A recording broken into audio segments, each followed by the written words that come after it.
Oke, luar biasa semuanya sudah memperkenalkan diri. Ya, kita tahu mesti tidak ingat namanya, tetapi setidaknya kita tahu bahwa ada dokter anak dari beberapa rumah sakit yang terlibat dalam penelitian dan juga dokter afiliasi dari rumah sakit. Kemudian ada dokter dari puskesmas yang akan menjadi studi dokter. Kemudian ada koordinator, ya, site koordinator, puskesmas koordinator, nama rumah sakit koordinator. Ada pengisi CLF nanti ada di sini. Kemudian ada juga bidan RA, ya, dari berbagai puskesmas. Kemudian dari rumah sakit juga, dan ada juga dari asisten. Bahkan ada KPI-nya di sini. KPI-nya kalau untuk Klaten adalah dokter Hakim. Kalau KPI yang ada di Solo adalah dokter Rizal, ya. Karena PI-nya mana itu? Mana ada? PI-nya sudah di training duluan. Ya. Jadi ini yang KPI yang masih belum. Jadi Bapak Ibu, kita akan bersama-sama ya 3 hari ke depan supaya kita bisa nanti interaksi lebih banyak ya di dalam kelompok-kelompok. Kita akan bisa mengenal satu sama lain lebih baik lagi. Berdiskusi dengan Bapak Ibu mengenai aturan di dalam melakukan training. Ya. Kenapa? Karena kita jauh banyak dari Solo, dari Klaten, berkeinginan untuk datang mengikuti training untuk mendapatkan ilmu sebanyak mungkin. Yang kedua, dari pagi dari jam 8 sampai jam 5. Setelah itu 3 hari. Berat kan? Jadi sangat tidak mungkin ya kalau kemudian pelaksanaan kegiatan selama 3 hari ini kita tidak punya aturan. Aturan ini supaya apa? Kita sama-sama duduk bersama, tidak ada yang RA, tidak ada dokter anak, tidak ada dokter umum. Untuk menjawab atau menelpon seseorang silakan, tetapi keluar, jadi tidak ngomong di dalam, gitu ya, karena akan mengganggu yang lain. Tetapi jangan lupa balik lagi. Sudah keluar nggak balik-balik gitu. Oke? Oke. Yang ketiga, apa lagi? Silakan. Makanan yang enak, kalau itu hotel, bukan saya yang tentuin. Ada lagi? Ada satu aturan dari WHO yang nggak bisa saya bantah, dan itu wajib, yaitu kehadiran 100%. Jadi nggak bisa bolos, tidak ada kecuali. Kalau bolos, mengulang, gitu, ya. Ada remedi, tapi bayar 5 juta. Ya, betul. Karena ini training ini sekitar 3-5 juta kalau kita membeli training di nasional. Anda harus setahun bayar. Ya, jadi mahal memang kegiatan ini. Oke, ada lagi yang lain? Silakan. Asisten peneliti, ada yang mau usul apa? Karena ini kita sama-sama. Ada yang banyak punya pengalaman. Saya ingat ini banyak bidan dokter yang pernah mengikuti penelitian uji klinik fase 2B. Ada yang punya pengalaman mengikuti uji klinik fase 1. Betul ya? Silahkan, pengalaman itu di-sharing. Dok, dulu pada saat uji klinik kok kayak gini ya dok? Silahkan. Ada yang melihat saya gitu, tapi sebetulnya pikirannya nggak di sini. Ya. Ini kemana ini pikirannya? Itu bisa dilihat dari mata Bapak Ibu. Makanya saya kalau dari training selalu akan melihat ke mata Bapak Ibu. Kemudian tadi partisipasi yang equal, jadi tidak ada lagi dan ya semua partisipasinya akan sama. Kemudian ini yang jadi masalah sering. Ini budaya kita. Kalau ada yang satu ngomong, yang lain juga ngomong. Gitu, tuh kan, baru dibilangin, udah ngomong. Jadi harus ada hanya satu orang yang ngomong. Nah kalau ini ngomong sama yang mau didengarkan yang mana?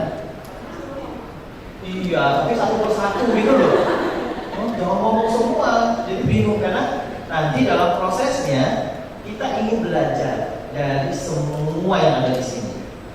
Ya, semuanya nanti kita dengarkan. Mungkin sangat penting yang disebutkan, sehingga itu akan bisa menjadi pelajaran bagi kita. Sehingga ini hanya satu orang yang bicara. Kemudian tadi respect kepada semuanya, ya. Karena kita sama-sama untuk melakukan training. Saya juga banyak sekali pembelajaran bagi kami sebagai instruktur selama proses memberikan training ini. Karena pertanyaan itu bisa dari A sampai Z yang mungkin kami nggak paham nasib mengenai hal itu. Kemudian tadi 100% attendance. Terus bagaimana kalau mau ke toilet? Harus izin? Gak usah izin, keluar aja mau ke toilet gitu. Nanti Pak tanya gitu, apa boleh ke toilet? Jawabannya ya, silakan. Toiletnya gimana ini ya? Di sebelah sana ya. Ya nanti sebelah sana, nanti kita coffee break di sini. Kemudian kita akan lunch di lantai 6, ya. Kemudian sholatnya di mana ini nanti? Di sana juga, ya. Jadi komplit memang sudah kita cari tempat yang bisa, ya, untuk memfasilitasi kebutuhan kita. Oke? Ada pertanyaan sampai di sini? Oke, kalau tidak ada, saya akan melihat kenapa training itu training GCP ini kemudian dibutuhkan, ya, dan kenapa training seperti ini kok sekarang menjadi kewajiban, wajib. Jadi orang-orang yang melakukan penelitian pada manusia itu sekarang wajib memiliki sertifikat ini. Nah, ini lucu kan? Dulu waktu kita 2010 atau 2011 ketika kita mendirikan Aptisi dan juga menggagas training ini, kita nggak tahu bahwa training ini akan menjadi sepower ini sekarang. Power itu artinya komite etik, regulatori, institusi fakultas kedokteran itu tidak memperbolehkan seorang dosen, seorang peneliti untuk melakukan penelitian manusia tanpa ada sertifikat GCP. Ya, tetapi nanti Bapak Ibu bisa mempelajari selama 3 hari ini. Mungkin bisa nanti paham kenapa GCP training ini kemudian wajib. Jadi ini merupakan proses jika kita ingin melakukan penelitian di bidang kesehatan. Bapak Ibu bisa lihat di sini ada penelitian pada hewan, betul ya? Jadi menggunakan animal model pada tikus, mungkin pada monyet, pada macam-macam. Tapi juga ada yang sifatnya in vitro, menggunakan sel. Ya, kalau tentang mikrobiologi itu menggunakan virus, menggunakan bakteri, ya, menggunakan kultur dan sebagainya.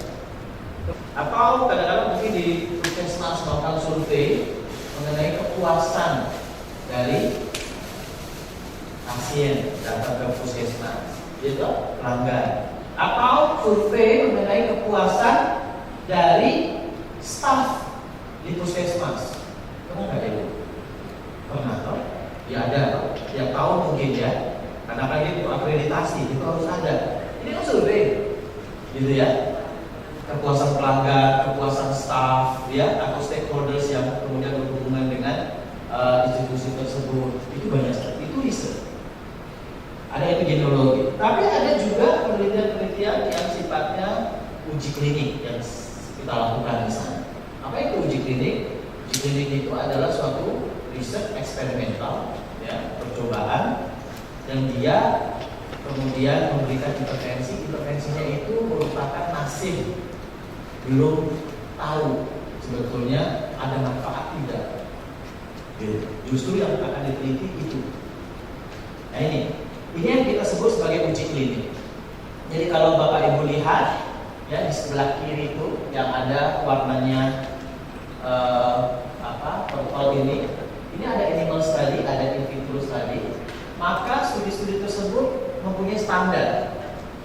Standar itu artinya apa? Bagaimana kita harus melakukan penelitian tersebut. Contoh misalnya kalau Bapak Ibu di di puskesmas, akreditasi itu apa sih sebetulnya? Akreditasi itu adalah untuk melihat kesesuaian apa yang Bapak Ibu lakukan di puskesmas dengan apa? Dengan standar pelayanan. Sudah sesuai belum? Tetapi kan sebelum Anda diakreditasi, Anda harus mengetahui dulu apa itu standarnya. Betul ya? Setelah itu, kalau sudah tahu standarnya, apa yang Anda lakukan? Diterapkan dulu standarnya dalam pelayanan. Setelah itu apa?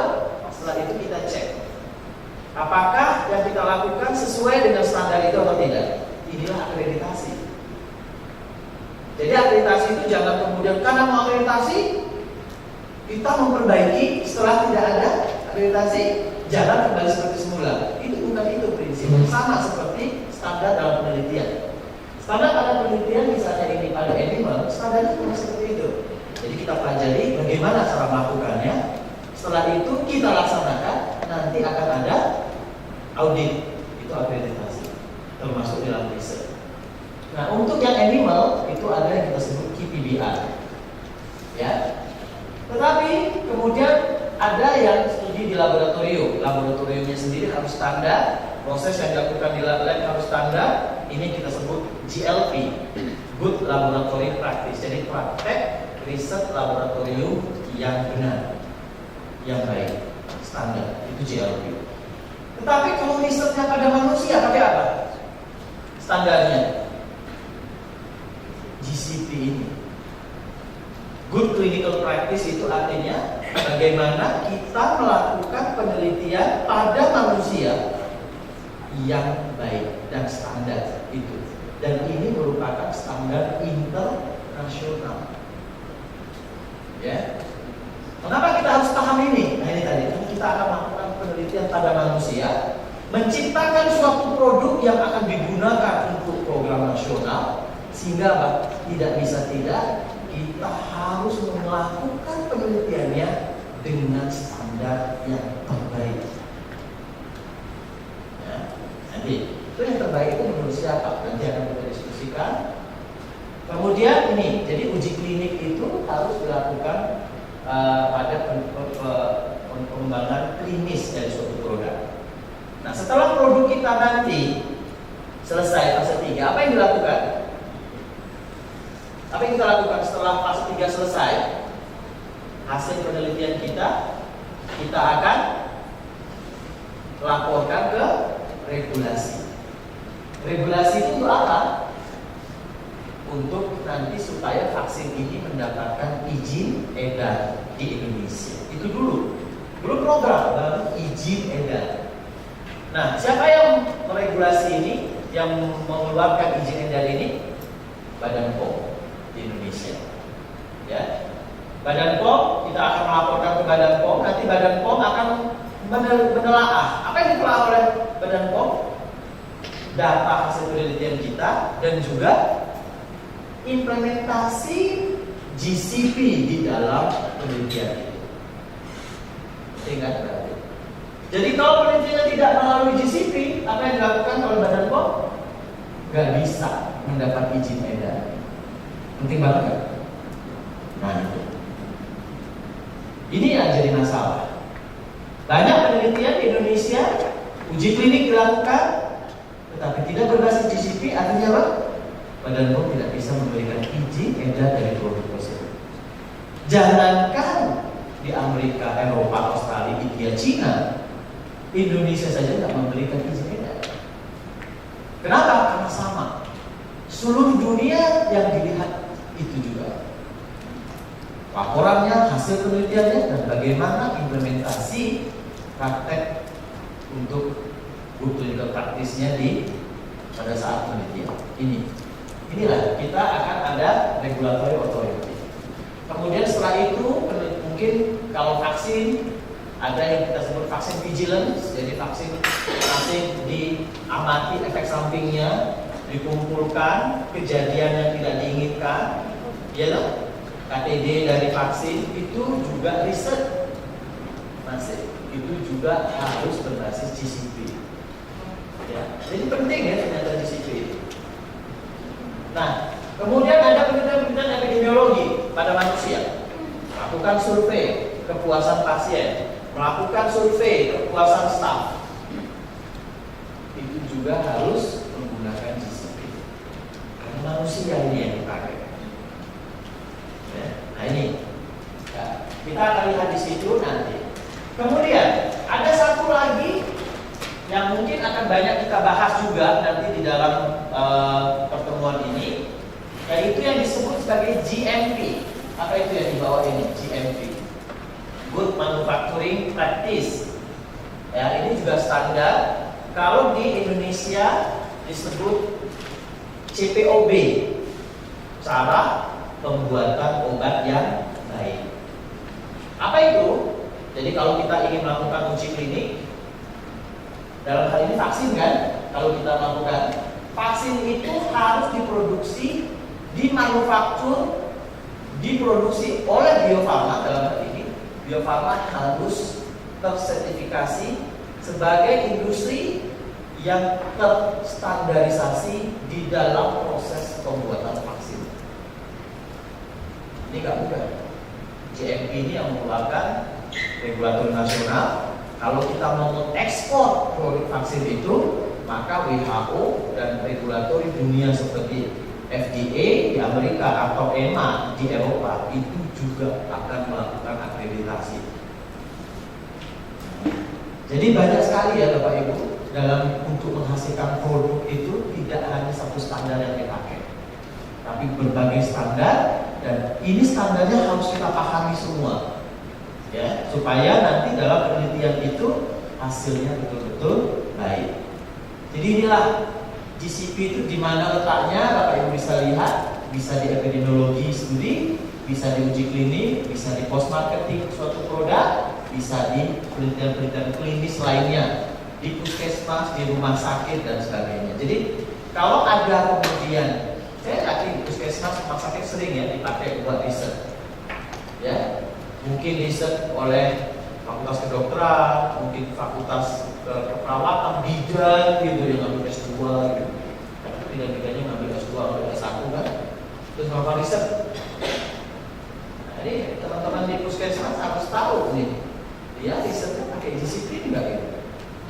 Nah, nanti apa itu GCP kita akan jelaskan selama 3 hari itu. Nah, jadi goal dari training program ini adalah mengembangkan kapasitas ya dari Bapak Ibu semua dalam melaksanakan penelitian pada manusia yang kita patuh atau taat dengan apa? Ini, dengan etik, standar etika internasional dan juga standar kualitas keilmuannya, scientific.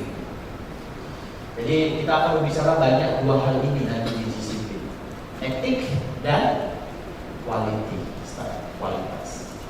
Ya, ini dua ini akan kita bicarakan 3 hari. Ya, kok rumit banget ya ternyata. Termnya aja 3 hari kita untuk berbicara 2 hal, etik dan quality. Nah, objektif dari training ini nanti Bapak Ibu akan kita beri knowledge-nya dulu, ilmunya. Tetapi juga nanti akan kita lihat bagaimana sebetulnya pemahaman Bapak Ibu terkait teori yang diberikan melalui proses tanya jawab, proses kasus-kasus yang case tadi, kemudian juga melalui kerja kelompok dan segala macam. Jadi pemahamannya akan kita tambah lagi, diperdalam ya dengan menggunakan skill-skill. Ya, saya tahu teman-teman yang sudah fase 1, fase 2B ini skillnya udah luar biasa ya. Ya, nanti Bapak Ibu bisa lihat, oh iya dulu kita kayak gitu memang. Oh iya memang kayak gitu dulu kita ya. Oh iya ya dulu kayak gitu memang. Jadi Bapak Ibu bisa paham kenapa kami cerewet kadang-kadang di lapangan. Ternyata kecerewetan itu karena ini. Karena kita harus patuh dengan standar. Ya. Kemudian ini modulnya. Jadi nanti kita akan memberikan apa itu prinsip GCP. Kemudian di dalam uji klinik akan ada 3 pemangku kepentingan. yaitu yang pertama adalah etik komite. Nanti yang akan berbicara mengenai tanggung jawab komite etik itu benar-benar dari komite etik. Anda bisa ketemu namanya juga etik, dokter etik dari komite etik, pas gitu ya. Ya, kemudian nanti sponsor, sponsornya nggak hadir. Ya, tetapi nanti kita akan berbicara atas nama sponsor, apa tanggung jawab sponsor. Ya. Kemudian yang ketiga peneliti. Nah ini tanggung jawab kita semua sebagai peneliti akan nanti. Ya. Jadi nggak bisa kemudian kalau ada sesuatu kemudian bilang aku nggak paham ya. Nggak bisa lagi statistik ini. Kenapa? Nanti itu tanggung jawab peneliti harus paham. Kemudian setelah itu dokumen-dokumen. Nah ini Anda tahu persis dalam uji klinik, mungkin yang pernah melakukan uji klinik ikut dengan dosis vaksin, itu yang namanya dokumen itu 2 lemari, dan tidak ada satu dokumen pun yang boleh hilang, dan tidak ada satu dokumen pun yang tidak tahu di mana letaknya, dan tidak tahu saya tulis di mana kemarin, nggak boleh, harus tahu. Ini essential dokumen, yang tidak bisa dokumennya membuat lebih banyak. Jadi siap-siap, ya, dokumen ini akan lebih banyak pada fase 3. Kemudian study prosedur, informed consent. Nah ini ada bidang-bidang set coordinator yang nanti akan mengkoordinasikan dalam proses perekrutan calon partisipan, harus informed consent. Ini informed consentnya harus benar. Ya, nanti gimana informed consent juga kita bicarakan besok. Kemudian memanage keamanan dari pasien. Anda tahu, bayi bisa sakit, bisa ispa, bisa batuk, bisa kejang, bisa meninggal karena sakit dan sebagainya. Itu kita harus manage keamanan itu. Kemudian bagaimana data handling, informatik, pengisi CRF completer, bagian dari data handling nanti. Jadi ada siap-siap ketika ada bicara data handling, fokus karena itu tugas Anda pengisi CRF. Ya, nggak bisa pengisi CRF mengatakan nanti saya nggak tahu itu yang nulis siapa di CRF, karena itu banyak separuh dari apa yang kita bicarakan nanti tentang CRF. Kemudian rekrutmen dan retention, ini juga study dokter, set coordinator, bagaimana supaya rekrutmennya bisa berjalan baik dan pasien ini tetap berada di dalam penelitian tersebut. Jangan kemudian baru 2 minggu direkrut, tanda tangan, informed consent, diberi dosis, habis itu hilang, tidak lagi ikut dalam penelitian. Ini retention. Bagaimana supaya subjek itu tetap bisa bertahan terus-menerus di dalam penelitian tersebut. Kemudian ada publication dan registration, ini nggak akan kami berikan karena ini bagian tugas dari PI, nanti bagaimana mempublikasikan dan meregistrasi suatu uji klinik. Serta yang nomor 5 ini yang quality management. Ini luar biasa, quality management ini karena day to day sampai setiap hari kita akan berbicara mengenai kualitas dari riset setiap hari dalam riset itu. Ya, kita berbicara seluruh hal ini kenapa ada? Hanya karena kita mempunyai keinginan supaya riset itu mempunyai kualitas. Kita akan bicara itu dan juga bagaimana membuat SOP. Mungkin Bapak Ibu juga yang pernah ikut uji klinik kita, SOP itu ratusan nanti jumlahnya. Cuma ingat SOP ditulis, dibuat untuk dilaksanakan. Sama kayak akreditasi. Dibuat SOP, banyak orang mau akreditasi. Siapa SOP? SOP-nya dibuat 1 minggu sebelum akreditasi. Dilihat ternyata tidak ada SOP, satu SOP pun yang dilaksanakan di lapangan. Itu nggak boleh. Jadi SOP itu harus segera semua sudah selesai dibuat dan semua sudah di training, dilatihkan sebelum penelitian dibuat. Nah, kita akan penelitian SOP-nya banyak sekali nanti. Oke? Ini modulnya. Kemudian metodologinya adalah data learning. Apa itu data learning? Two way, jadi 2 arah ya. Jadi tidak cuma instruktur ngomong terus gitu, tetapi juga apa? Anda yang harus ngomong. Ini namanya trainee active learning. Ya, jadi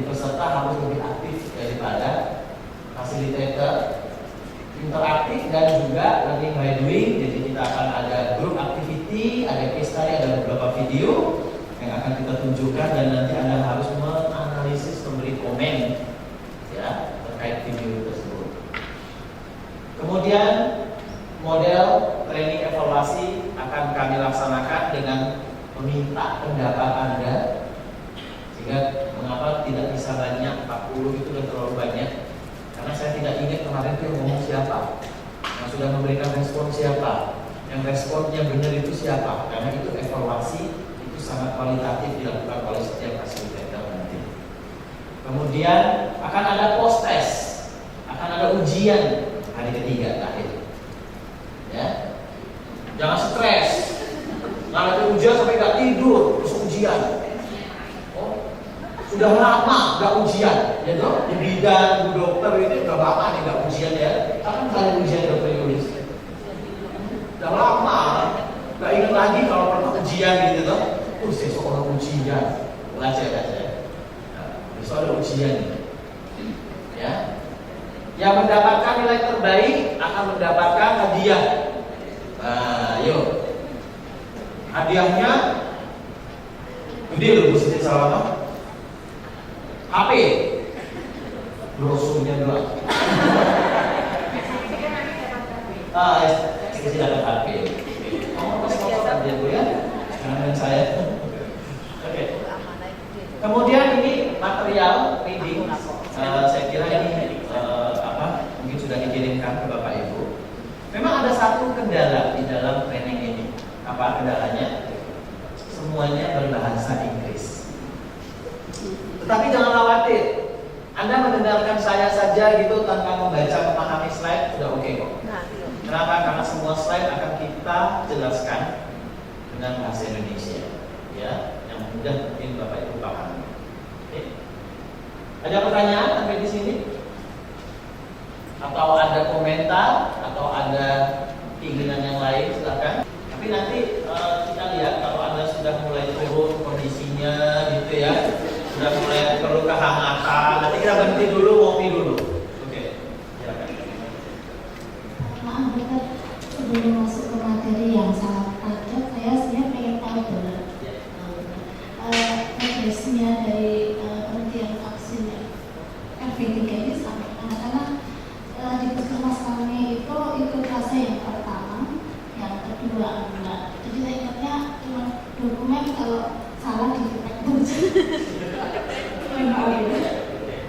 sampai di mana sebetulnya vaksin kita. Jadi gini, sebetulnya vaksin fase 1 itu sudah dilakukan dengan berbagai tahap. Pertama dengan menggunakan dosis yang rendah. Itu dilakukan di Melbourne, Australia. Menunjukkan dengan dosis rendah aman. Setelah itu dilanjutkan dengan dosis yang lebih tinggi. Ternyata aman, selesai. Fase 1 selesai. Karena fase 1 untuk melihat keamanan. Oke?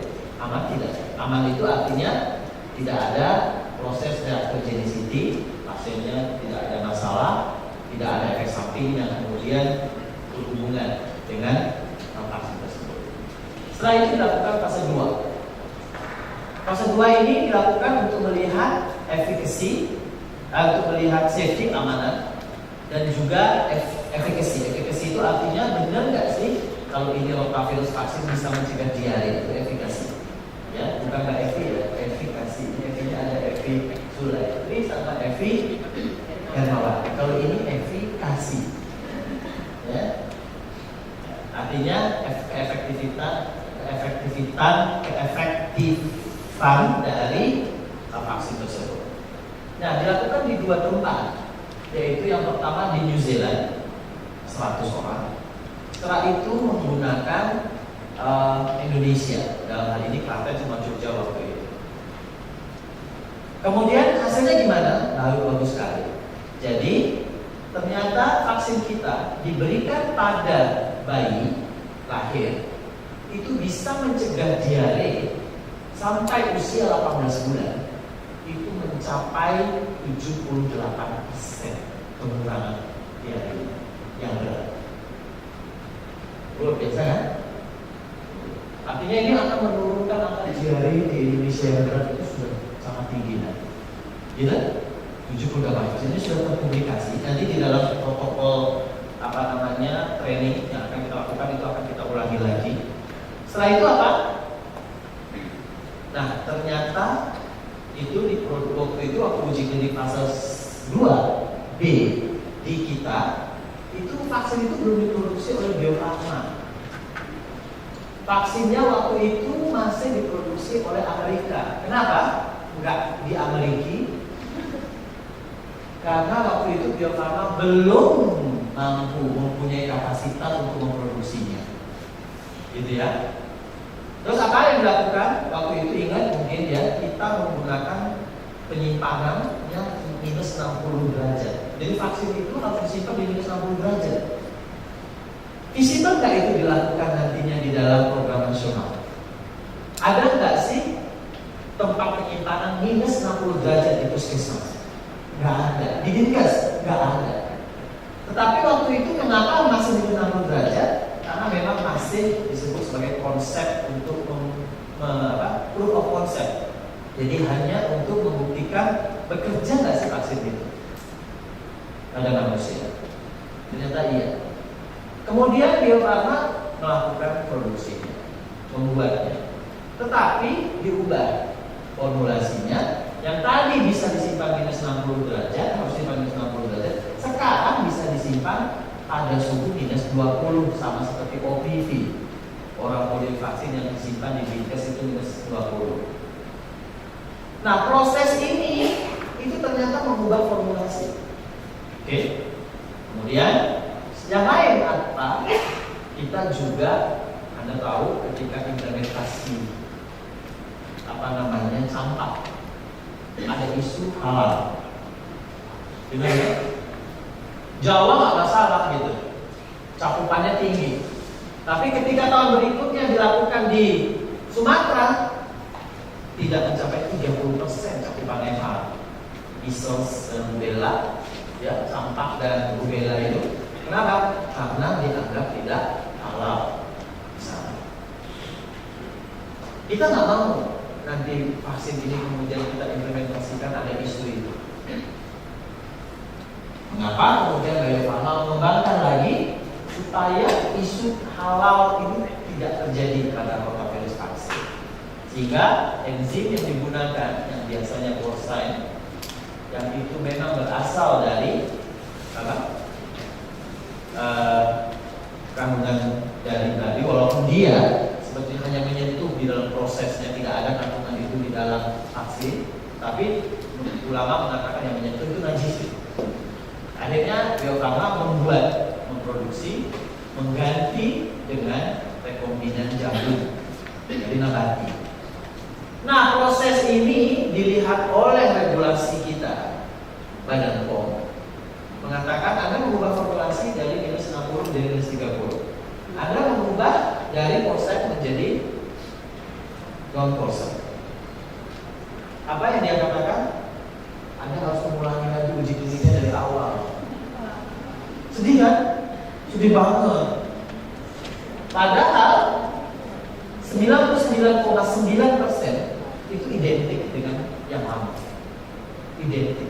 Ini kan cuma masalah formulasi. Identik. Tapi tetap kita laksanakan sesuai keinginan dari Badan POM. Mengapa fase 1 kemudian kita lakukan lagi kemarin. Fase 1-nya aman, hasilnya menunjukkan 99,9% identik. Apa yang dilakukan oleh Badan POM? Meminta kita tidak mengulangi fase 2, langsung fase 3. Jadi mengapa fase 3 ini sekarang langsung? Jadi bingung mungkin ya, kok dulu fase 2 balik fase 1 belum lompat fase 3 gitu. Jadi sebetulnya nggak seperti itu. Fase 1 sudah jalan, fase 2 sudah jalan, karena ada perubahan dari fase 1, karena aman langsung bisa lompat fase 3 gitu. Inilah mungkin status dari vaksin ini, dan kita sudah melakukan banyak sekali dengan Profiati juga ya ke Kementerian Kesehatan. Ini rotavirus vaksin yang ini itu sudah masuk perencanaan nasional 2021, masuk program nasional. Jadi kita ini sudah berapa ya? Sudah nggak bisa lagi tawat ini. Jadi nanti kalau ada suruh merekrut nggak boleh rekrutnya telat lambat gitu. Kenapa? 2021 ini sudah harus dipakai. Jadi harus selesai nih kita 2020 paling nggak 2021 awal tahun itu harus sudah selesai uji klinik.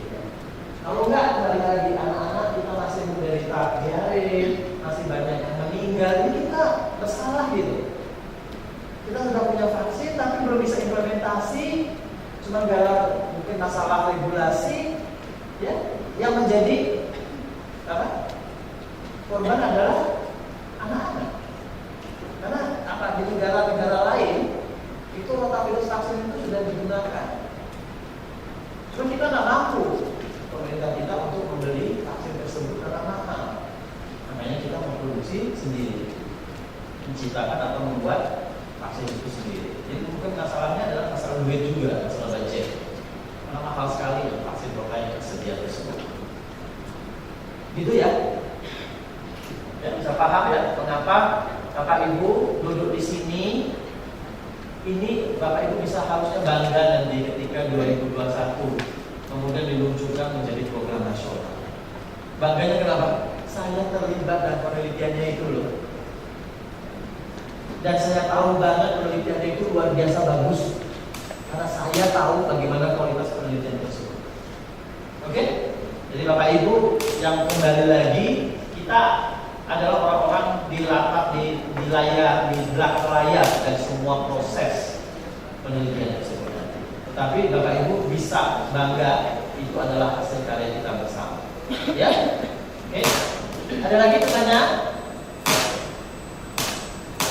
Oke, tidak ada, kita mulai.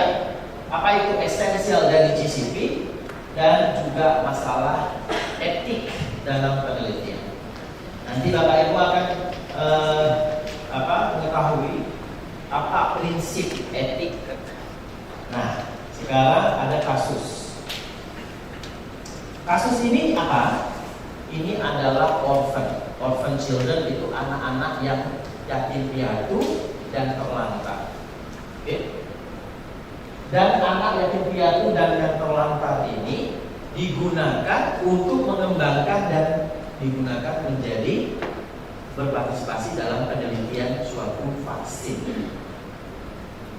Jadi dia digunakan sebagai subjek dalam penelitian vaksin. Dia anak-anak yatim piatu dan terlantar. Kemudian vaksin yang dihasilkan ini itu kemudian dibawa dan digunakan di negara lain, bukan di negara di mana anak tersebut berasal. Silakan Anda diskusikan. Ya, ada masalah etik nggak di sini? Oke, berempat. Oke, 1, 2, 3, 4. Silakan diskusi. Berempat, ya. Berempat. Sini berempat, diajak temennya ini kalau diskusi, ya, ajak temennya diskusi. Ini berempat, ini berempat, itu berempat, ini bertiga. Ya, sudah ya, yuk jangan lama-lama. Ya, nanti sampai besok nggak selesai kita sampai kasus. Oke, ini berempat di sini. Sekarang saya tanya di sini.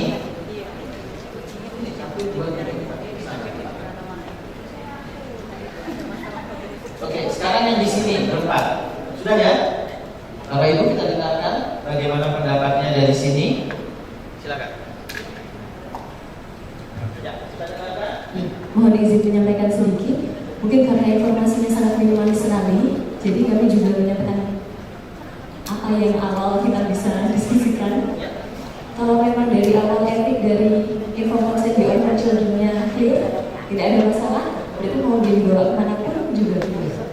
Tapi kita nggak tahu di orphan children yang digunakan untuk pengembangan vaksin di awal ini seperti apa prosesnya. Isu etik apa di sini? Kita tidak mengatakan ini etik atau tidak etik. Tetapi kalau kemudian kita ada masalah, kita harus pikirkan ada unsur etik nggak yang harus kita diskusikan di situ. Itu yang dimaksud. Unsur etik apa yang diinginkan, yang kita lihat dalam kasus ini? Simple, hanya 2 kalimat. Ada isu etik apa? Ya, isu itu belum tentu bahwa kemudian dia tidak etik. Ya. Kalau orang ini nanti penanggung jawabnya kemudian siapa? Oke, Anda mengatakan satu, that is anak ini adalah seorang anak yatim piatu terlantar. Apa yang Anda tanyakan? Penanggung jawabnya. Kalau kemudian kita mau melakukan proses ini ke gimana ini hal itu? Oke, ya. Satu. Ada lagi yang lain? Ya di sini katanya sudah cukup banget tadi. Sama. Oke. Ada lagi? Silakan.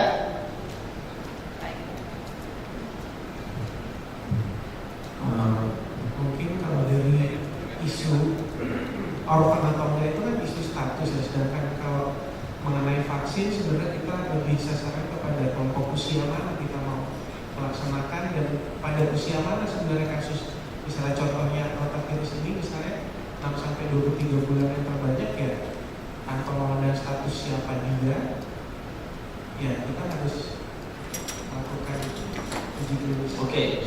Anda mengatakan masalahnya adalah usia. Sebetulnya vaksin ini diperuntukkan pada usia berapa? Sebenarnya nggak memandang apakah dia anak terlantar atau tidak, tetapi yang penting bahwa ketepatan usia di dalam pemberian atau dalam uji klinis tersebut. Gitu ya. Oke. Ada lagi satu lagi. Ya. Saya akan coba memberikan gagasan mungkin dari topik yang diberi, dibilang di sini vaksinnya akan dibawa ke luar negara itu mungkin terhadap isunya terhadap kejelasan inform konsennya, mengingat dia orphan children di mana kita bisa asumsikan di awal dia edukasinya kurang.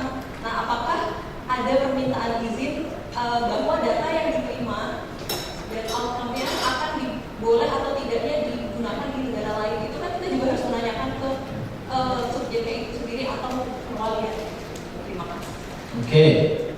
Kejelasan di dalam proses kemudian informasinya nanti. Sebetulnya yang dimaksud vaksin ini tuh untuk negara tersebut atau untuk negara lain sih?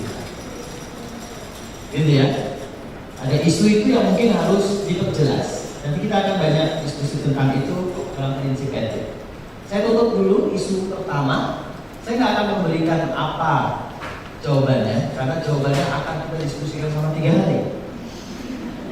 Tetapi Anda tahu di sini ada unsur-unsur etik. Ya, paling tidak itu, tapi nanti kita akan lebih jauh lihat. Nomor 2, prisoners.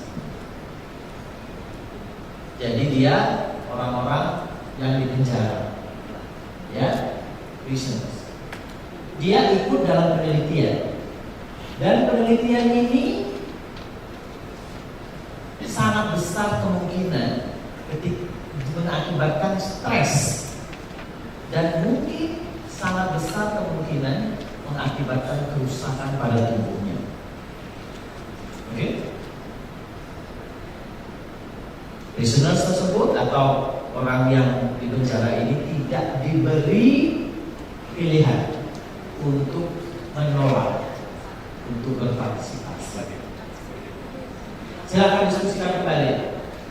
Setengah menit, jangan lama-lama.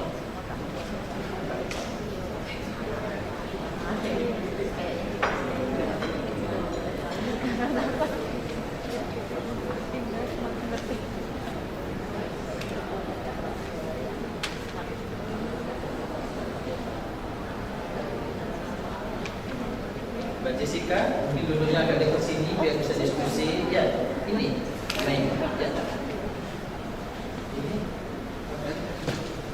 yang ngomong bertiga aja, Pak.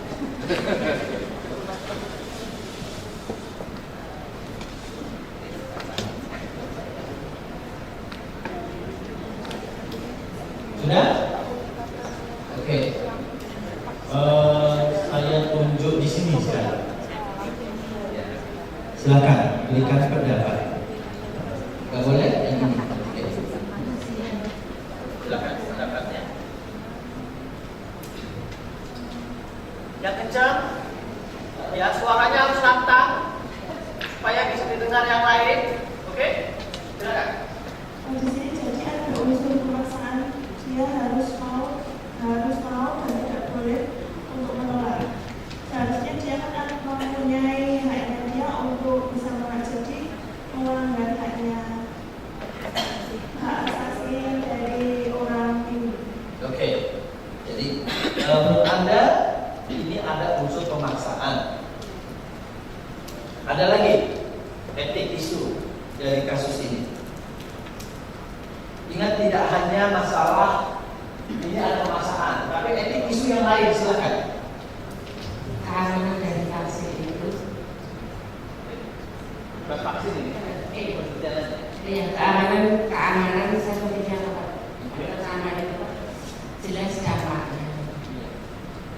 Ini isu. Di sini ada satu penelitian yang bisa mengakibatkan stres yang mungkin mempunyai risiko tinggi bodily damage. Itu unsur etik yang harus kita perhatikan. Ya, nanti bahwa ada risiko dalam melakukan penelitian ini.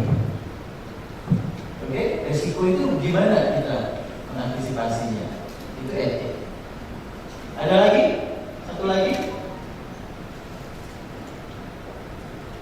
Sini belum tadi ya? Belum ya? Oke, silakan. Saya pilih yang saya tunjuk itu yang ngomong ya, jangan sini sana gitu tunjuk. Yang ditunjuk itu yang ngomong, jangan menunjuk temannya lagi. Nanti temannya nunjuk lagi, terus siapa? Kembali lagi nunjuk saya nanti. Jawab. Sama sih yang Sama. yang dilakukan salah bahwa ada si subjeknya harus mengetahui tentang efek samping yang dilakukan. Oke, jadi harus ada risiko. Kemudian ada satu lagi tidak?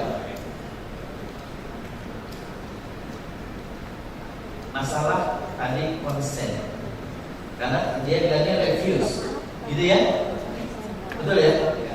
Sekarang konsen pada prisoners itu apakah memang harus dengan prisonernya?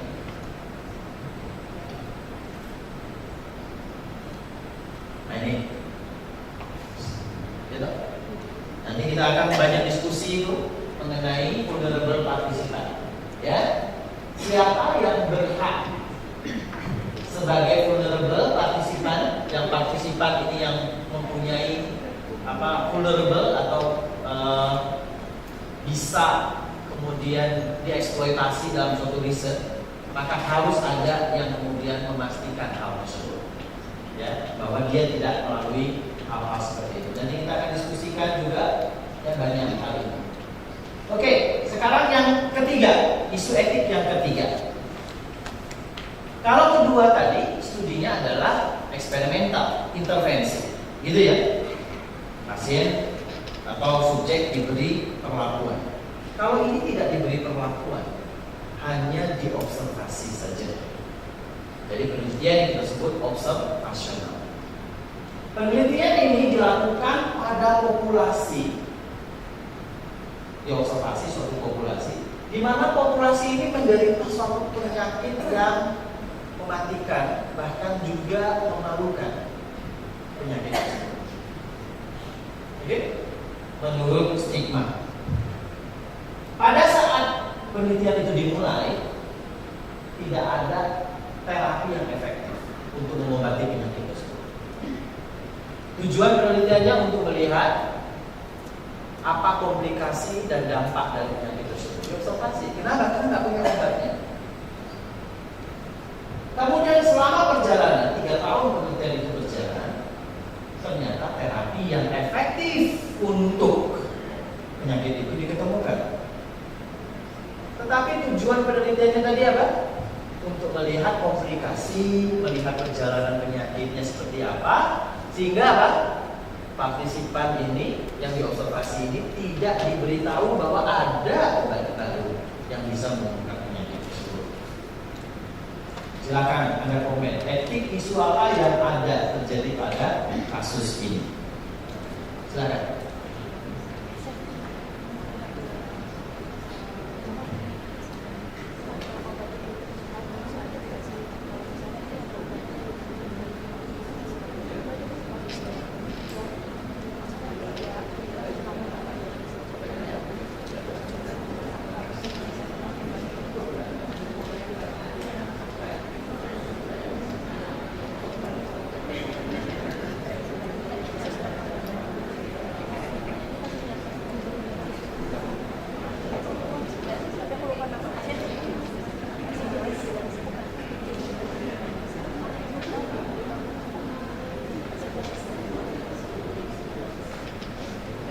Sudah? Dari kelompok sini. Silakan, Bu Dini. Jadi subjeknya tidak mendapatkan hak untuk mendapat prosedur sesuai dengan SOP yang berlaku saat itu. Artinya dia cuma dievaluasi adanya efek samping komplikasi, tetapi tidak berhak mendapatkan obatnya. Jadi kesannya rasanya seperti dikorbankan saja. Ya. Jadi ini karena ada obat baru tapi tidak diberi informasi, dan ini observasional itu. Dia kan hanya mau observasi penelitiannya. Apakah kemudian sebagai seorang peneliti harus memberitahu? Ya, ini hal-hal yang mungkin kita akan pikirkan nanti kaitannya dengan apa investigator responsibility, tanggung jawab dalam suatu riset. Oke? Ada lagi? Dari yang ujung, silakan. Satu lagi ada tanggapan mengenai isu etik.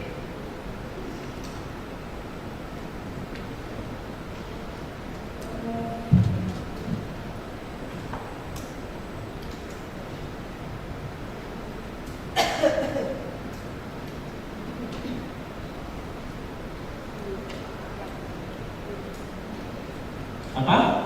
Mungkin ini, mereka nggak dikasih kesempatan untuk dikasih obat, jadi untuk berobat itu dia dibiarkan, jadi tidak diperhatikan. Jadi menurut Anda ada proses pembiaran di sini, bahwa Anda tahu ada obat baru tapi dibiarkan bahwa pasien ini tidak diberi obat, gitu ya? Oke, good. Sekarang kita akan lihat Bapak Ibu, 3 kasus yang kita diskusikan ini terjadi atau tidak? Menurut Anda terjadi nggak? Pernah terjadi. Kita lihat nomor 1. Ini adalah suatu yang kita sebut Balinese Expedition. Kenapa disebut Balinese Expedition? Karena dilakukan oleh seorang ahli dan peneliti cukup terkenal di sejarah yang kita sebut namanya adalah Francisco Javier Balmis pada abad ke-18. Apa yang dia lakukan? Dia menginfeksi anak-anak yatim piatu yang terlantar itu. Dengan apa waktu itu? Dengan virus yang disebut sebagai smallpox, jadi cacar. Jadi virus itu disuntikan ke anak-anak terlantar ini. Setelah itu apa? Kira-kira menurut Anda apa yang terjadi?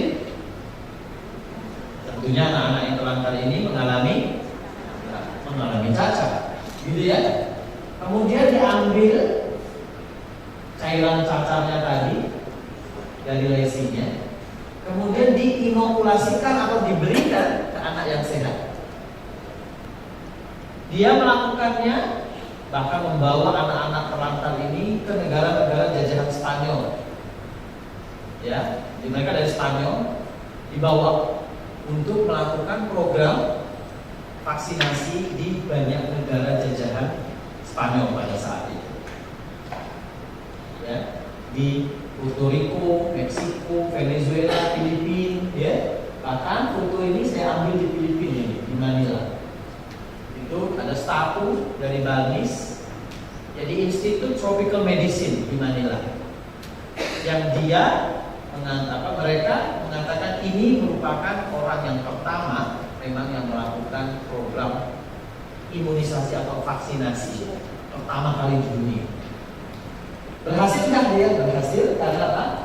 Karena 100 juta, bahkan sampai 500 juta anak di negara jajahan tersebut itu berhasil divaksin dan mencegah terjadinya cacar pada saat itu.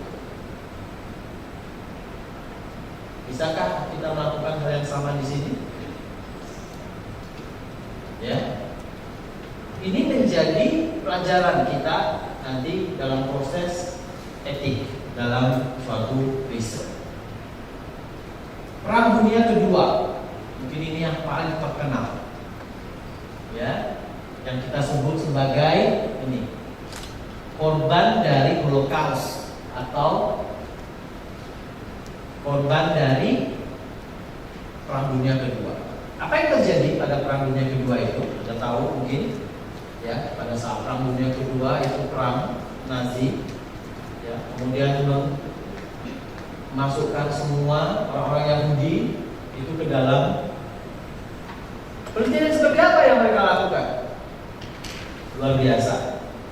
Ya, kalau Anda membaca di sejarah, ya, contoh misalnya seorang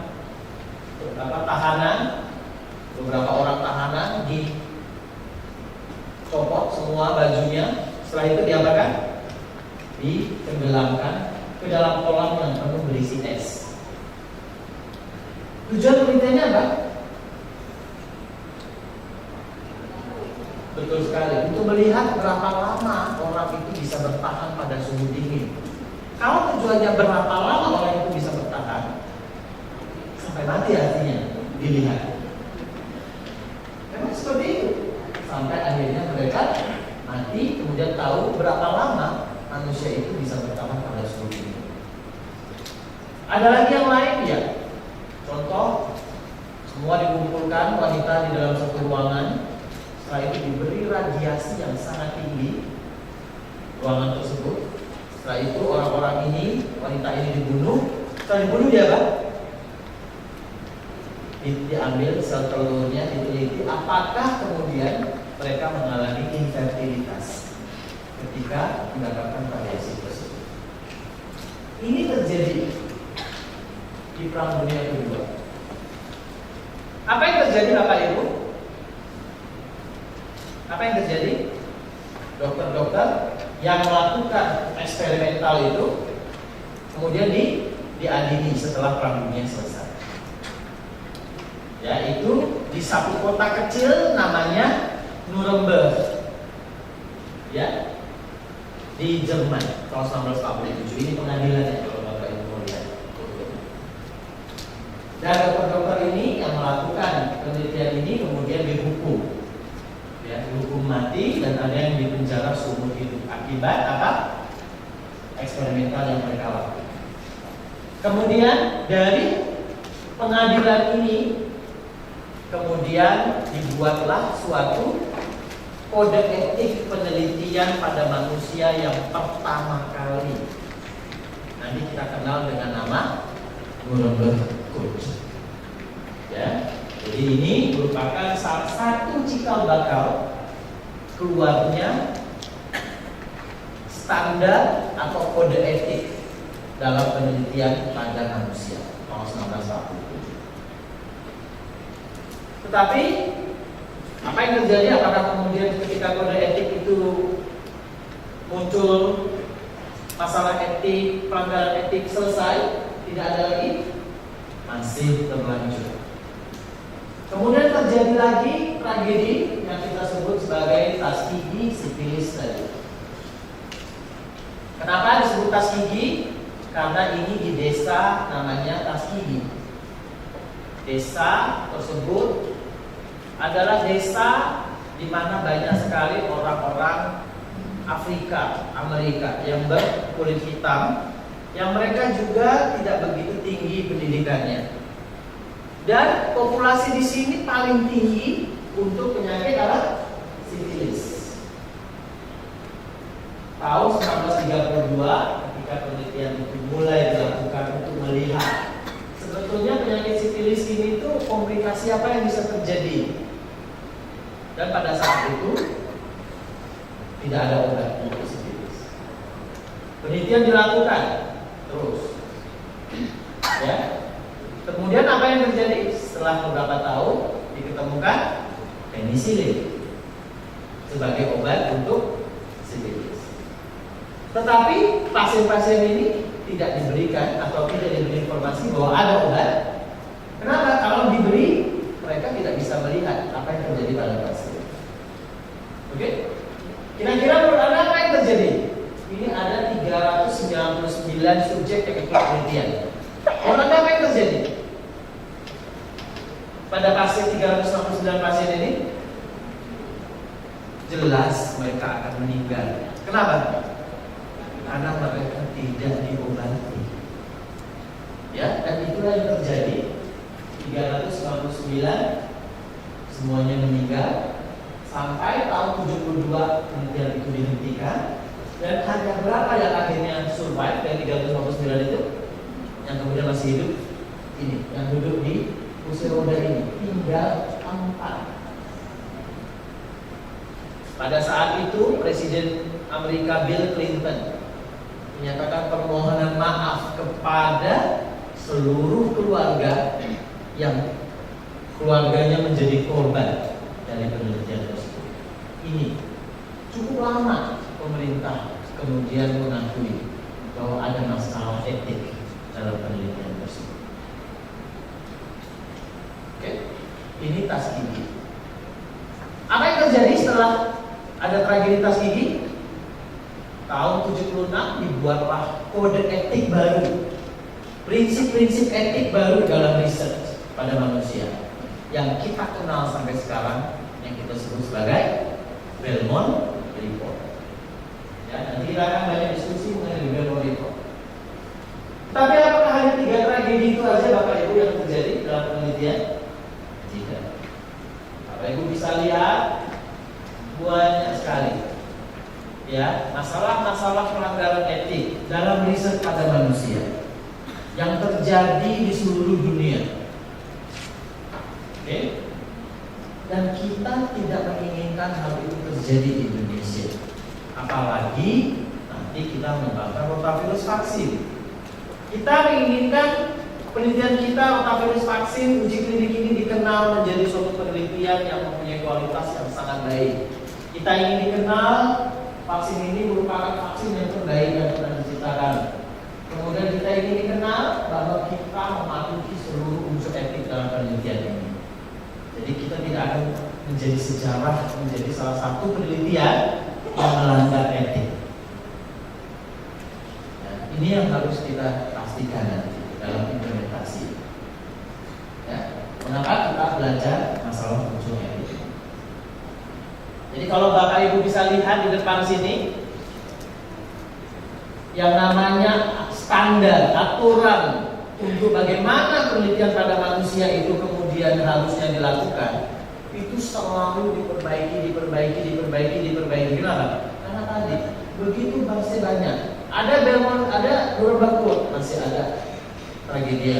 Belmont Report masih ada sampai sekarang, sampai tahun 2000-an ini masih banyak kita dengar masalah-masalah etik, riset, pelanggaran etik pada penelitian pada manusia. Sehingga selalu diperbaiki sampai akhirnya kemudian keluarlah yang kita sebut sebagai yang terakhir ini tahun 93 WHO International Ethical Guideline untuk riset yang melibatkan manusia. Jadi WHO atau Badan Organisasi Kesehatan Dunia mengeluarkan suatu aturan atau standar atau guideline bagaimana melakukan etik, melakukan riset biomedis yang melibatkan manusia. GCP di mana letaknya? Nah, GCP itu nanti merupakan perbaikan dari WHO ini juga. Nah, sekarang yang kita pegang yang paling banyak untuk aturan etik riset pada manusia, ini yang kita kenal dengan nama Deklarasi Helsinki. Apa itu Deklarasi Helsinki? Itu adalah deklarasi dari seluruh dokter seluruh dunia yang melakukan riset biomedik pada manusia, yang mereka mendeklarasikan bahwa prinsip-prinsip etik dalam riset pada manusia itu harus berpatuh pada standar-standar ini. Ya, ini Deklarasi Helsinki. Ya, tahun berapa ini? Tahun 64. Tetapi kemudian terus-menerus diperbaiki, ya, terus-menerus di amandemen sampai sekarang. Yang pertama, prinsipnya apa? Agak mirip nanti kalau kita lihat prinsip Deklarasi Helsinki itu ada sedikit overlap dengan prinsip-prinsip GCP. Yang pertama, suatu penelitian pada manusia yang paling utama adalah kita menjaga keselamatan dari subjek yang kita teliti. Itu yang paling utama. Safeguarding atau kita harus menjaga keselamatan dari partisipan. Kenapa? Kalau ada nanti unsur proses dalam riset itu kok sangat ketat. Kita tidak menginginkan bahwa ada subjek yang tidak memenuhi kriteria kemudian masuk dalam penelitian. Kita tidak menginginkan ada pasien yang sakit kita tidak tahu. Kita tidak menginginkan bahwa nanti kalau dosis diberikan keliru. Kita tidak menginginkan bahwa catatan-catatan semua keliru. Kenapa? Karena kaitannya dengan keamanan dari partisipan. Karena nomor satu yang paling kita utamakan adalah dalam suatu riset uji klinik, yang paling utama adalah menjaga keselamatan dari partisipan. Nomor dua, suatu riset harus mempunyai lebih banyak manfaat daripada risiko. Apa yang disebut sebagai manfaat dan risiko? Manfaat bagi subjek yang diteliti dan risiko bagi subjek yang diteliti. Jadi bukan manfaat bagi peneliti, bukan manfaat bagi nasional program, tetapi apa manfaat yang kita berikan pada subjek yang kita teliti, dan apakah manfaat itu jauh lebih besar daripada risiko yang ditimbulkan. Ada tadi kita diskusi dalam misalnya studi eksperimental tadi, Anda lihat di situ. Bisa mati pasien. Risikonya sangat tinggi. Manfaatnya ada kan? Hampir tidak ada. Bahkan mungkin tidak ada manfaat sama sekali. Jadi ini yang risiko ini, bahwa penelitian tentunya akan ada risiko nanti. Ya, misalnya dalam penelitian kita akan ambil darah, misalnya pasiennya, subjeknya akan diambil darahnya. Ada risiko nggak? Ada. Apa risikonya? Apa risiko bagi partisipan ketika darahnya kita ambil? Ya, pertama nyeri, sakit, terus bisa mengalami pembengkakan, bisa mengalami memar, bahkan bisa sampai diabetes gitu ya. Itu resiko.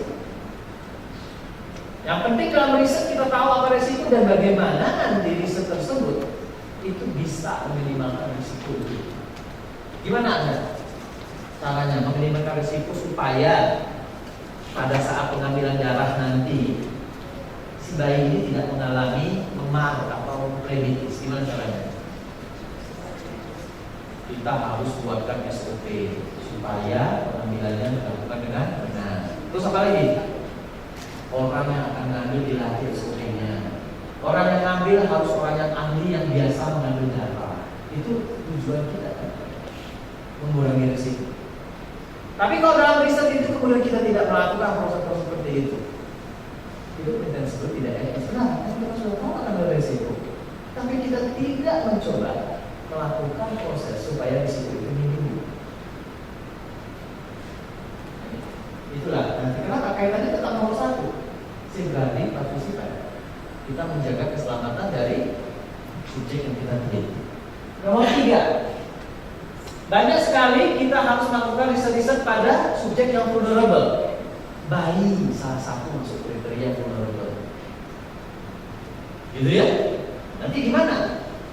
Ya, caranya kita, etikanya di dalam meneliti pada subjek-subjek tersebut. Ini akan kita bicarakan banyak nanti. Kemudian dalam suatu riset uji klinik harus ada protokol. Makanya nanti setiap peneliti, setiap tim yang ikut dalam penelitian kita beri protokol penelitian dan harus dibaca. Cuma memang sayangnya protokol itu tebal, 80 halaman, 90 halaman, tapi harus dipahami karena itu merupakan langkah penelitian ini. Harus ada protokol dan protokolnya ini harus disetujui oleh suatu komite etik. Jadi protokol itu disetujui oleh komite etik yang independen. Mengapa? Kemudian unsur berikutnya ethical committee. Setelah itu dalam riset harus menjaga privacy dan confidentiality, kerahasiaan dan privasi dari subjek yang ikut dalam penelitian. Ini gimana? Misalnya kita nanti kita menjaga privasi dan keamanan atau kerahasiaan dari pasien tersebut atau subjek tersebut. Harus ada informed consent. Makanya saya ingat waktu itu Bu Sugeng ya, ada pasien tidak punya informed consent apa? Site itu kita hentikan. Sementara, kenapa? Karena ada masalah etik di sini. Ini prinsip deklarasi Helsinki. Riset harus ada informed consent, terutama pada uji klinik seperti ini. Kemudian etik penggunaan placebo, bagaimana akses post trialnya, bahwa publikasi itu harus ada ketika penelitian dilakukan, dan bagaimana kita memberikan suatu intervensi yang tidak terbukti efektif. Ya, dan sebagainya. Jadi Bapak Ibu bisa baca. Kenapa? Kalau Anda cari deklarasi Helsinki di Google itu banyak banget. Ya, Anda bisa baca itu secara detail dokumen ini, dan dokumen ini sudah kami berikan ke Bapak Ibu. Ya, kalau saya paham mesti nggak dibaca. Ya, sudah dikirimkan ini dokumennya. Cuma karena bahasa Inggris mungkin, ya susah membaca. Jika Anda googling aja deklarasi Helsinki nanti keluar versi bahasa Indonesia. Oke. Nah sekarang case study nomor 1.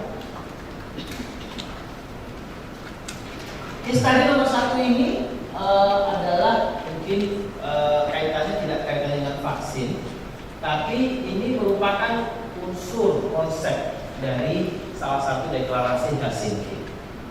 Yang pertama adalah seorang pasien ini berpartisipasi dalam suatu uji klinik, dan uji klinik itu suatu obatnya obat rematik.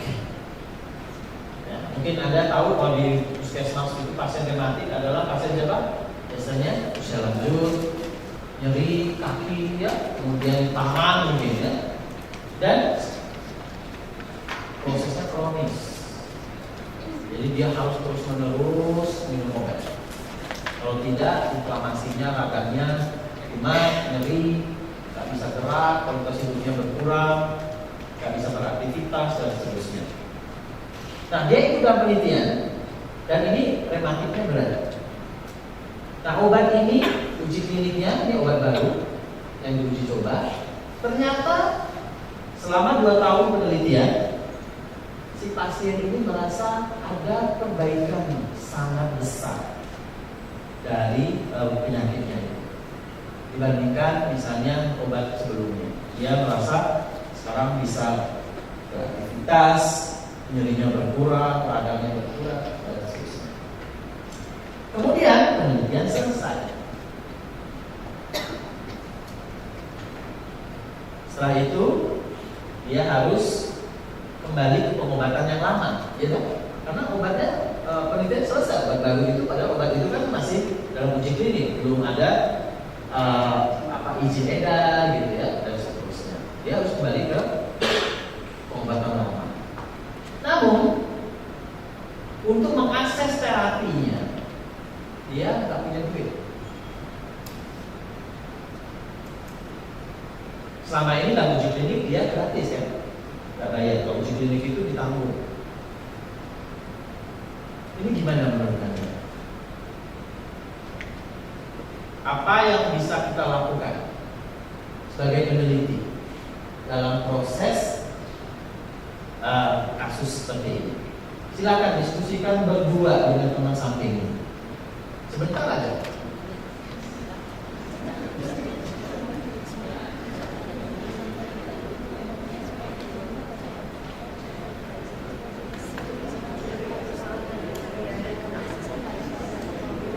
Jadi pasien nggak mampu membiayai untuk pengobatan obat selanjutnya.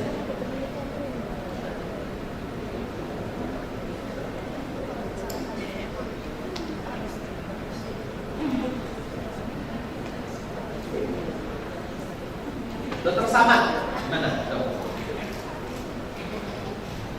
Menurut saya memang ini suatu kelemahan, karena pada waktu kita selamatkan informasi pada pasien untuk penelitian,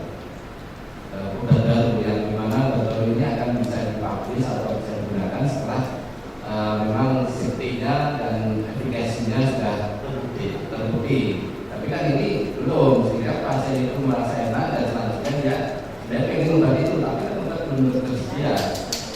Jadi ini sesuatu yang selalu di rumah biasanya. Gitu. Ya, dia bisa mengakses obat standar yang ada, tapi dia nggak mampu membeli obat standar tersebut.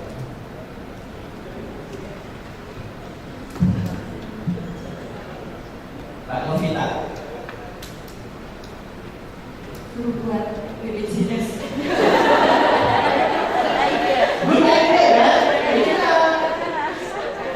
Ya, kita bisa ngomong seperti ini. Buat BPJS sekarang, coba bayangkan kalau itu terjadi 5 tahun yang lalu. Nah, ada. Iya, betul sekali. Jadi betul gitu, ya. Tetapi apakah kemudian Anda suruh aja biarkan kemudian ayo buatlah BPJS gitu? Tidak. Gimana? Anda tahu sebagai tugas sebagai peneliti apa yang Anda lakukan? Sponsor.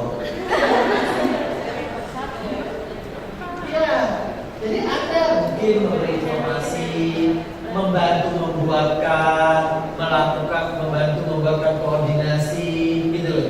Setelah selesai, kemudian kirimkan ke dokternya, dok, ini pasien yang sudah mengikuti penelitian kami. Kemudian ini membaik, ini sekarang ini BPJS-nya, monggo dok untuk diterapi lebih lanjut. Paham? Itu tugas kita sebagai peneliti yang disebutkan di dalam deklarasi Helsinki. Kok mati?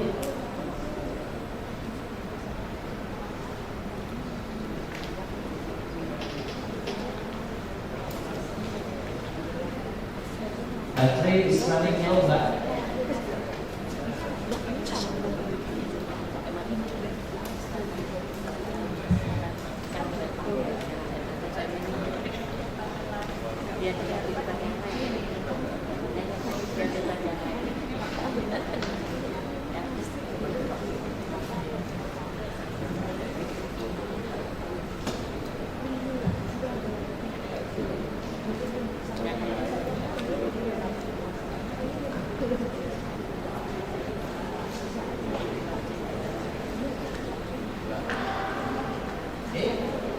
Jadi kalau kita lihat di sini, ya, karena di dalam deklarasi Helsinki ada yang kita sebut ini akses terapi setelah penelitian selesai. Ini harus dipastikan. Ya, jangan kemudian pasien selesai, apa yang terjadi? Goodbye. Terserah, aku nggak tahu mau sakit, mau apa, mau menderita, kita nggak tahu. Post access prior to treatment, terapi, akses melakukan terapi setelah selesai dalam uji klinik. Mengapa? Kalau kita lihat di dalam penelitian, ketiga apa yang kita lakukan? Ya, kita pastikan selesai. Kita berikan informasi ke dokter, penelitian sudah selesai. Tetapi kalau dia masih kemudian mengalami sakit, saya ingat waktu itu ada penelitian TB, masih lanjut terapinya. Kita akan berikan ke dokter anak untuk diterapi. Kalau untuk anak sudah selesai, kita pastikan terapi itu lanjut pada puskesmas. Ini merupakan etik, ya. Gitu. Sebagai peneliti, kita harus memastikan hal tersebut. Oke. Nah, sekarang kita berbicara Belmont Report 10 menit ke depan. Apa itu Belmont Report? Ada 3. Tadi Belmont Report keluar ketika kasus apa? Kasus apa tadi? Pas gigi tadi. Ya, keluarlah Belmont Report. Ada 3 prinsip etik menurut Belmont Report. Yang pertama, respect for person, artinya kita harus respect, hormati hak individu person. Yang kedua, beneficence, artinya benefit, minimum harm, minimum risk. Dan justice atau keadilan, ya, ada 3 ini prinsip dari Belmont Report. Yang pertama kita lihat respect for person atau menghormati hak pasien atau hak individu, itu adalah melalui yang kita sebut bahwa seseorang itu punya hak untuk apa? Untuk menentukan diri sendiri. Betul ya? Anda berhak menentukan diri sendiri. Apa yang dimaksud menentukan diri sendiri? Bukan menentukan apa? Saya mau lahir dari orang tua yang mana, begitu. Tetapi menentukan diri sendiri untuk mau atau tidak ikut dalam penelitian tersebut. Oke. Yang ini kita sebut sebagai hak otonomi. Haknya untuk menentukan apakah mau atau tidak terlibat dalam penelitian. Bagaimana aplikasi hak otonomi ini? Adalah melalui proses informed consent. Jadi kalau kemudian kita tidak melakukan proses informed consent, satu, kita melanggar tadi deklarasi Helsinki. Yang kedua, melanggar apa? Belmont Report juga. Jadi dua standar etik itu kita langgar. Gitu ya. Kemudian hak otonomi ini juga kita salah satunya yang lain adalah menjaga kerahasiaan dan confidentiality, itu hak dari pasien. Dan juga pasien hak mengundurkan diri sewaktu-waktu dari penelitian. Nah, yang penelitian kita jangka lama nih, 6 bulan keluar ya. Jadi kalau dia 3 bulan mau keluar, kamu ikut lagi penelitian, boleh nggak? Boleh. Anda nggak boleh melarang, nggak boleh. Ya, nanti mau prosesnya nggak kita bayar loh. Nggak boleh. Ya, jadi dia punya hak ini hak otonomi. Dan yang jadi masalah adalah banyak orang-orang yang kemudian hak otonomi ini tidak bisa diekspresikan hak otonominya. Saya beri contoh tadi seperti prisoner tadi. Dia sebenarnya sudah nggak punya hak otonomi di sini. Nah, bagaimana kita melindungi subjek yang seperti ini? Anak-anak yatim yang tadi terlantar itu juga dia diminish atau hilang hak otonominya. Tetapi kita kemudian tidak berarti karena dia diminish hak otonominya, kita kemudian bisa saja melakukan penelitian tanpa informed consent. Teman-teman, nanti besok dalam proses informed consent akan kita lihat bagaimana etika mengikutsertakan orang-orang yang hak otonominya sudah tidak ada ini. Jadi ya, termasuk lain, hak otonomi dia, ya, atau belum bisa mempunyai otonomi. Kedua, beneficence atau non-maleficence. Beneficence benefit, maleficence itu harm, non-maleficence artinya tidak mempunyai harm. Oke?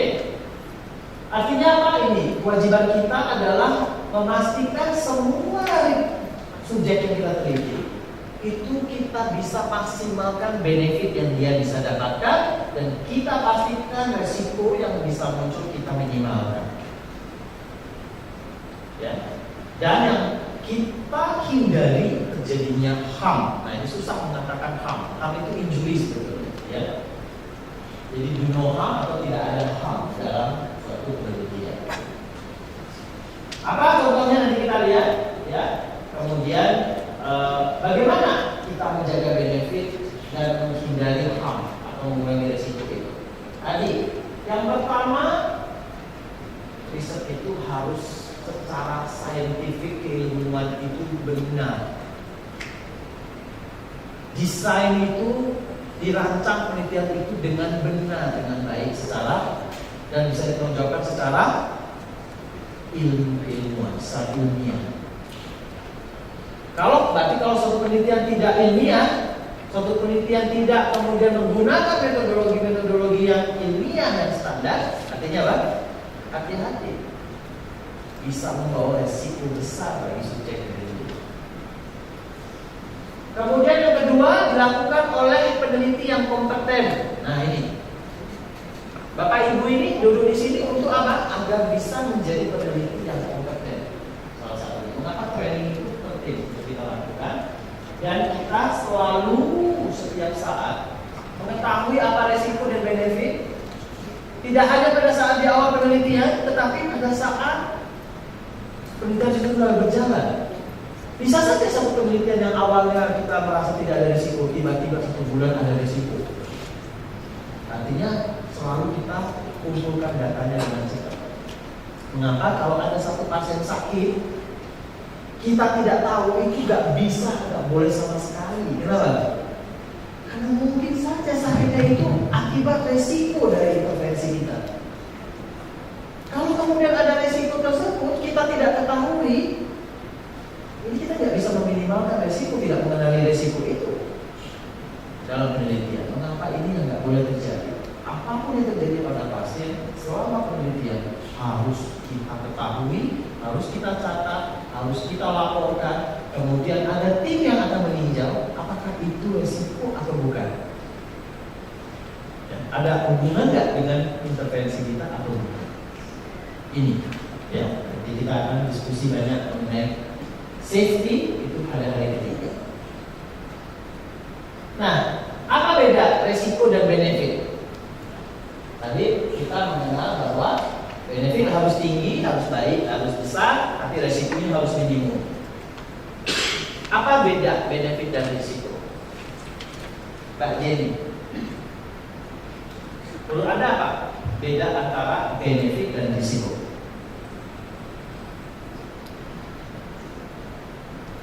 Kalau resiko itu sesuatu yang ditimbulkan dari sesuatu yang kita lakukan. Benefit juga sesuatu yang juga apa yang kita lakukan. Benefit keuntungannya.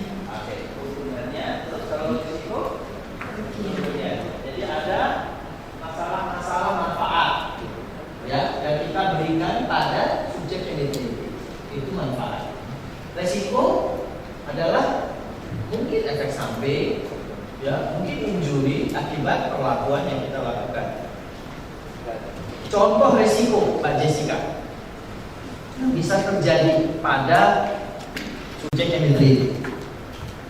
Bisa dari saat melakukan intervensi, misalnya kalau dari suntikan tadi ya adanya dari infeksi dan lain-lain atau Physical injury, yang satu fisik injury. Ada lagi, musuh injury apa yang bisa resiko apa yang bisa terjadi selain fisik? untuk sakit. Iya, Itu kalau sakit, sakit fisikal. Ada lagi yang lain? trauma mungkin. Fisikal juga. Trauma. Waktu apa resikonya pada waktu?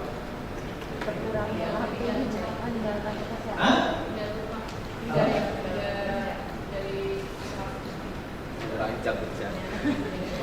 Tidak boleh pindah dari lokasi penelitian, bukan resiko kalau itu. Apa resiko? Contoh, William. Selain dari fisik,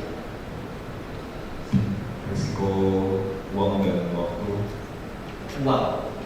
Bisa nggak sih ketika dia ikut penelitian dia malah rugi? Resiko. Kenapa? Karena apa? Karena waktu yang dihabiskan, dia tidak mampu bekerja, kemudian dia tidak punya penghasilan, atau kemudian dia pakai uang transport, tapi uang transportnya nggak kita berikan. Risiko. Gitu? Transportnya kurang, tapi jangan kurang-kurang transport itu. Ya, kalau kurang ngomong, ini ke kopi airnya, kurang uang transportnya. Nanti kopi airnya ngomong sponsor. Gitu kan? Apa lagi? Apa? Ekonomi, risiko. Ada lagi? Hah? Nggak banyak ya. Psychological, emosional. Ada satu penelitian, saya beri contoh. Dia melakukan riset mengenai kekerasan dalam rumah tangga pada wanita. KDRT. Dia melakukan riset. Apa risetnya? Dilakukannya untuk mengetahui apa yang terjadi pada suatu KDRT dan bagaimana perempuan ini melakukan coping behavior atau apa ya, coping behavior itu. Jadi semacam attitude untuk bisa apa ya, coping behavior itu membuat dirinya itu mungkin dari trauma itu jadi lupa gitu ya, kemudian senang itu psikologi. Kemudian dikumpulkanlah wanita-wanita yang pernah mengalami KDRT itu. Setelah itu apa ditanya, ibu tolong diceritakan pada saat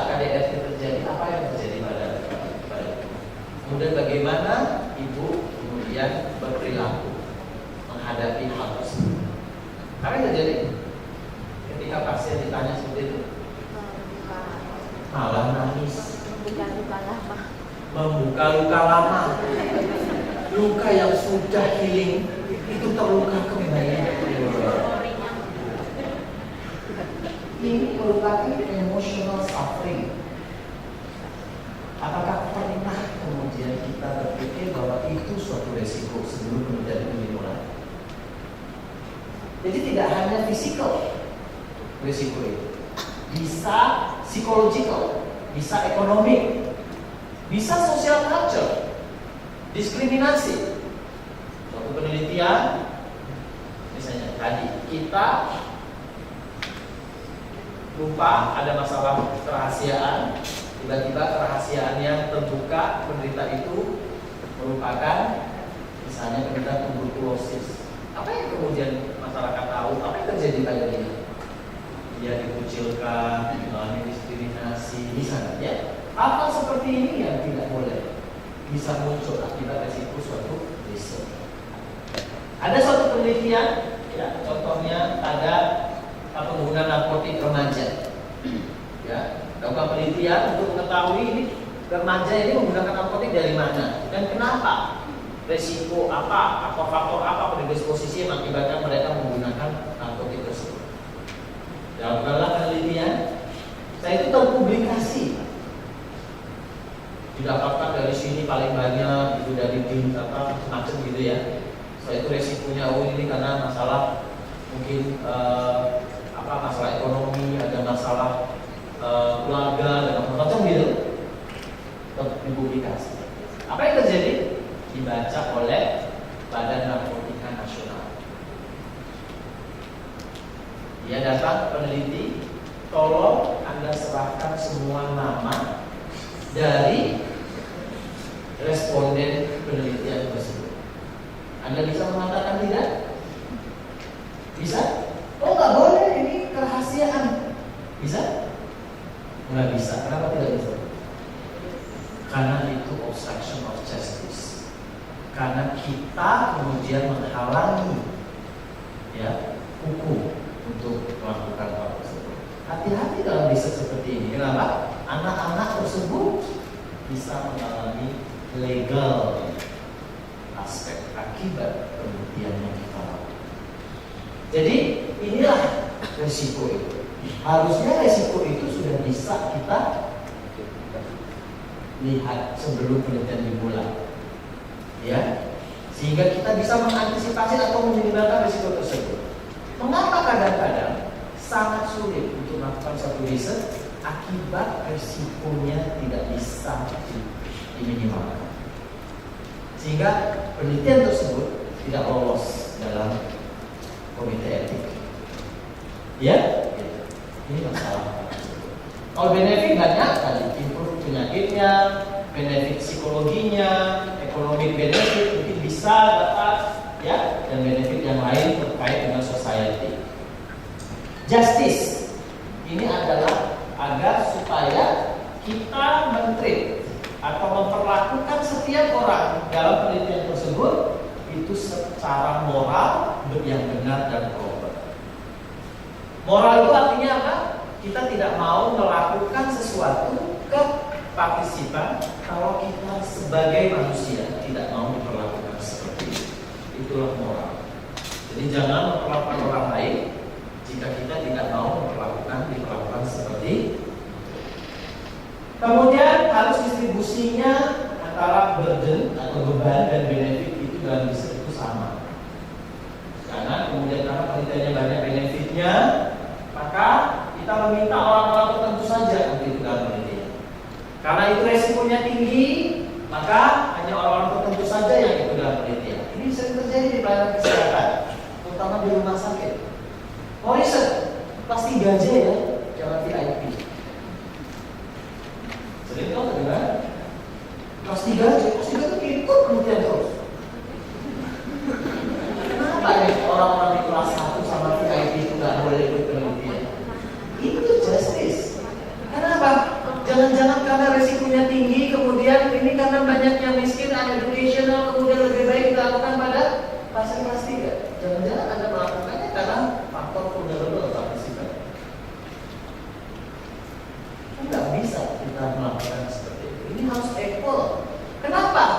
burden itu hanya pada orang tertentu. Kalau ternyata benefitnya tinggi, kenapa orang-orang di IT, di pasar tidak bisa mendapatkan benefit dari suatu riset? Ingat, riset itu merupakan bagian dari pelayanan. Ya, sehingga apa? Benefit yang memang besar bagi pasien. Kemudian riset itu harus responsif terhadap kebutuhan populasi.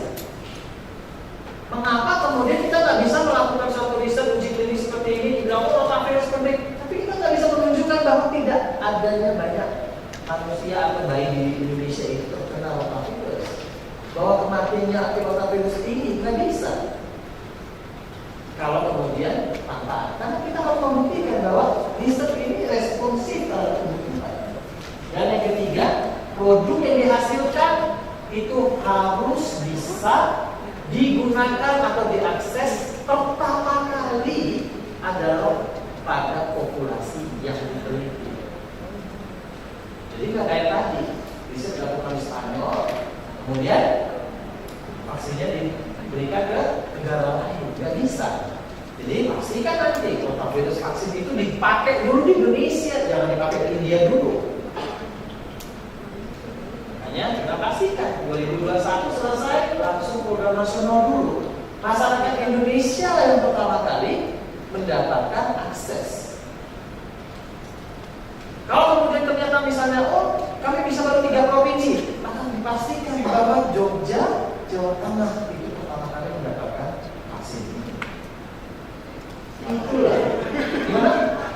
Klaten dulu. Gitu. Kalau ternyata 10 Jawa Tengah nggak bisa, 1 kabupaten, ya kabupatennya Klaten dulu. Kalau nggak 1 kabupaten nggak bisa, puskesmas ini dulu, di sini dulu. Jadi kita pastikan ini.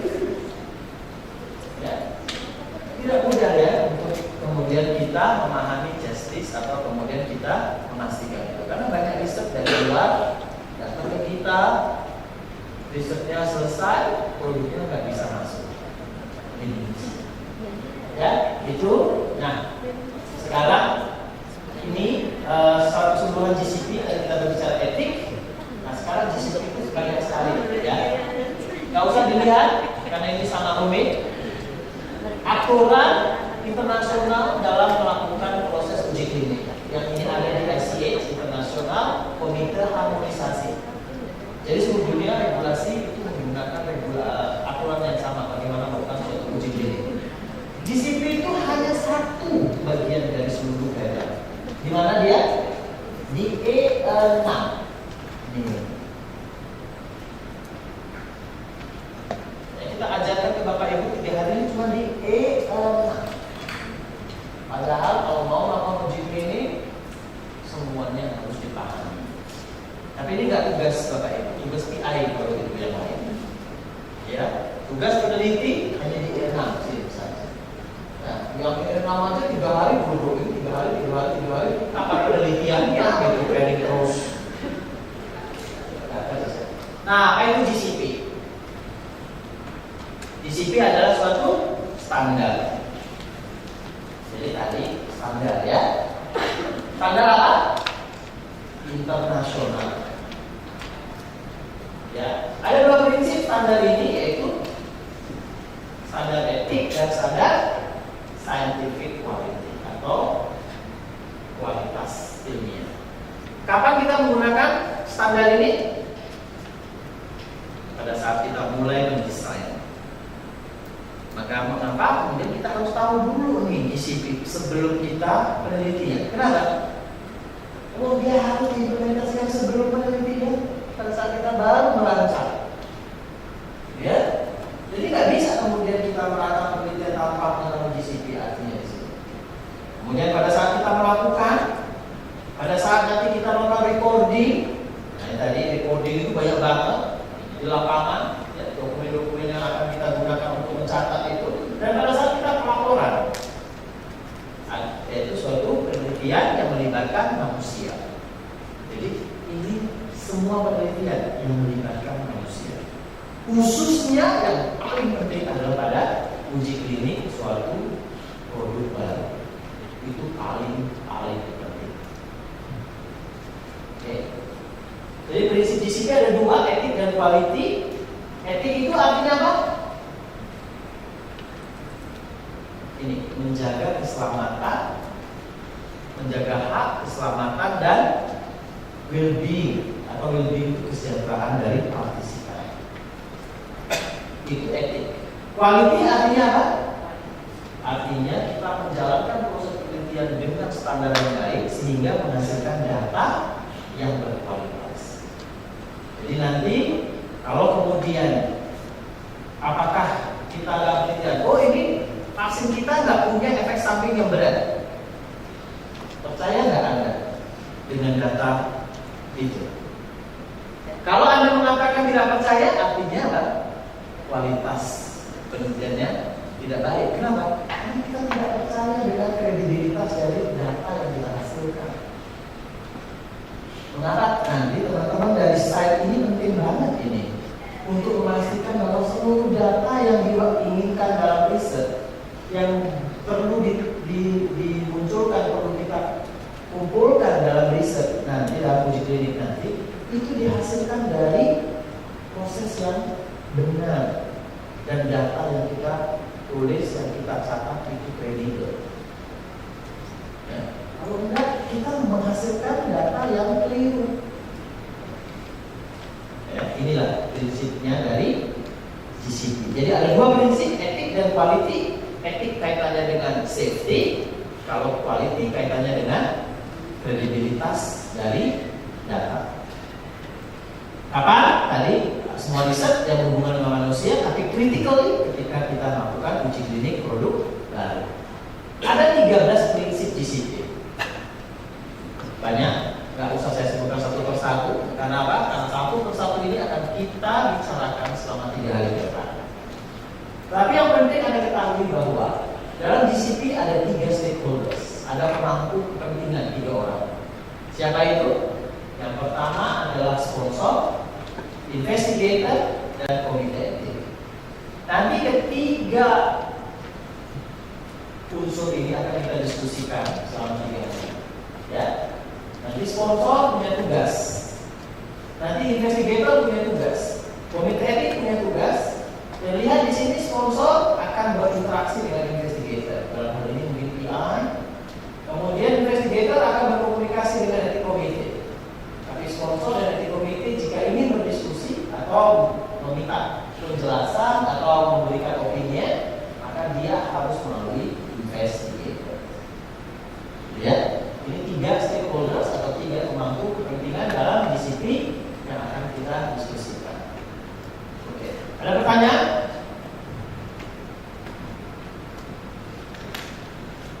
Tidak ada? Diendapkan dulu karena ini baru sesi pertama. Ya, tetapi ini prinsip ini akan kita diskusikan terus-menerus selama 3 hari.